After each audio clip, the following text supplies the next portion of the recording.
I'll be honest, the only reason that I watched Skirts Ahoy is because Debbie Reynolds was in it, and she is literally in it for one scene. She does a performance, and I'll talk a little bit about her performance in a moment because I have a lot of thoughts about it. In reality, I could talk about that and nothing else because I really adored her brief but exciting appearance in this. But the film itself, as well, I found to be quite delightful. Not amazing. I didn't think the songs were too catchy. I didn't think the narrative was overly compelling, but there was something about it that I found just every now and then there was something that was really funny. And usually it was kind of almost slapstick humor, which is not usually my kind of thing. So it's very weird. The reception that I got with this, or the reception that I gave, I guess, is very different to what I would have expected. This was released in 1952, directed by Sidney Lanfield, written by Isobel Lennart, and this is about women who are in the Navy, and it's basically all about what these women get up to, and a lot of it's obviously got a very romantic angle, bearing in mind these are women being having their induction for the Navy, and they are in one place, not able to leave for a very long time.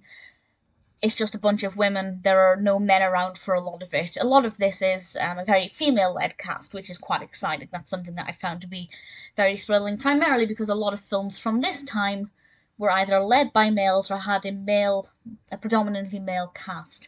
I'm generalizing. There were a lot of films that had female stars, but for a cast to be more female heavy, I think is something that's definitely a little bit more rare and something that I enjoyed. The first thing I want to say is the costumes are amazing, particularly when they're marching. I love seeing them in their uniforms. Everything just looks so beautifully streamlined. There are some gorgeous synchronized scenes in swimming pools. There's a lot of water in this. There are performances that involve water. They're in the swimming pool quite a lot.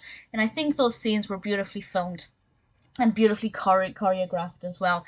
Made me feel a little bit sick because I really don't like being in water, but visually they were beautiful. The uniforms all look smart when they're wearing their own clothes. I think now looking back, you really get to feel like you're in the 50s. At the time, I assume it just would have been everyday clothes that didn't provide them any sense of time travel. And I really thoroughly enjoyed it. In terms of the music, it's few and far between. I'd say, I don't know exactly how many songs are in this one, but if I think back to them, I'd say there were maybe 5. I don't know if that's correct. But for a musical, that's not as many as I would have liked. The songs themselves were okay. The vocal performances were really good. The choreography I thought was really decent. But there was just nothing in this that really jumped out at me.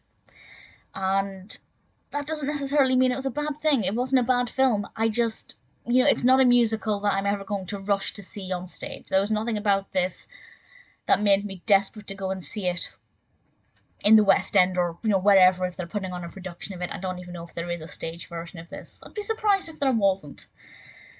However, I have to say that the Oh My Jingle performance by Debbie Reynolds and Bobby Van was definitely one of the most amazing parts. They're putting on a performance for the Navy, and they are wearing ridiculously bright coloured costumes, and the set design for this routine is very interesting, very interactive as well, and the song itself is lively.